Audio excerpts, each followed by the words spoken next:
Ready to move in premium triplex villas at Kollur APR Projects. Telugu రాష్ట్రాల్లో ఎన్నికల code అమల్లో ఉంది. ఈ సమయంలో ప్రజలు కొంచెం జాగ్రత్తగా ఉండాలి.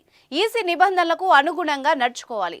అధికారులు విధించిన షరతుల్ని తెలుసుకోవాలి. లేకపోతే చిక్కుల్లో పడే అవకాశం ఉంది. 50,000కు మించి డబ్బు తరలిస్తున్న విషయంలో జాగ్రత్త పాటించాలి. లేకపోతే ఆ డబ్బులు సీజ్ అయ్యే అవకాశం ఉంది.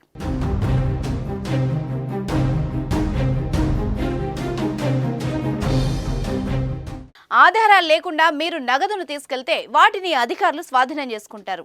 నగదు విషయంలోనే కాదు, మిగతా విషయాల్లో కూడా అవగాహనతో మెలగాలి.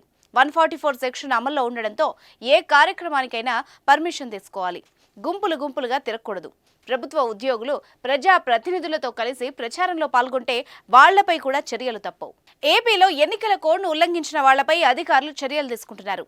ఈసీ ఆదేశాలనే బేఖాతరు చేస్తూ రాజకీయ పార్టీల్లో ప్రచారంలో పాల్గొంటున్న వాలంటీర్లపై వేటు పడుతోంది. ఎన్నికల కోడ్ అమల్లోకి వచ్చిన 3 రోజుల వ్యవధిలోనే 46 మంది వాలంటీర్లు, కాంట్రాక్టు ఉద్యోగులపై వేటు పడింది.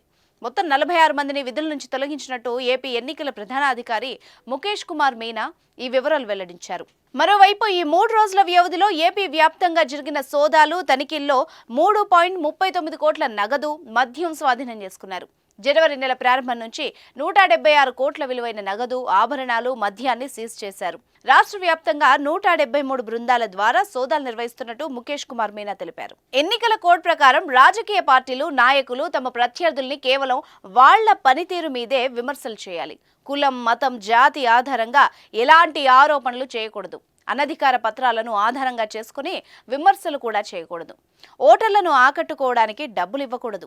ఎన్నికల కోడ్ అమల్లో ఉన్నప్పుడు మంత్రులు, ప్రభుత్వ అధికారులు ప్రజలకు హామీలు ప్రకటించకూడదు. ప్రధానంగా సామాన్య ప్రజలు ఎన్నికల కోడ్పై అవగాహనతో ఉండాలి.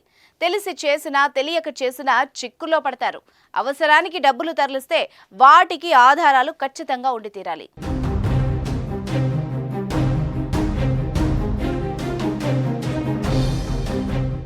సుమన్ టీవీలో మీ పర్సనల్ అండ్ బిజినెస్ ప్రమోషన్స్ కోసం కింది నెంబర్కి కాంటాక్ట్ చేయండి.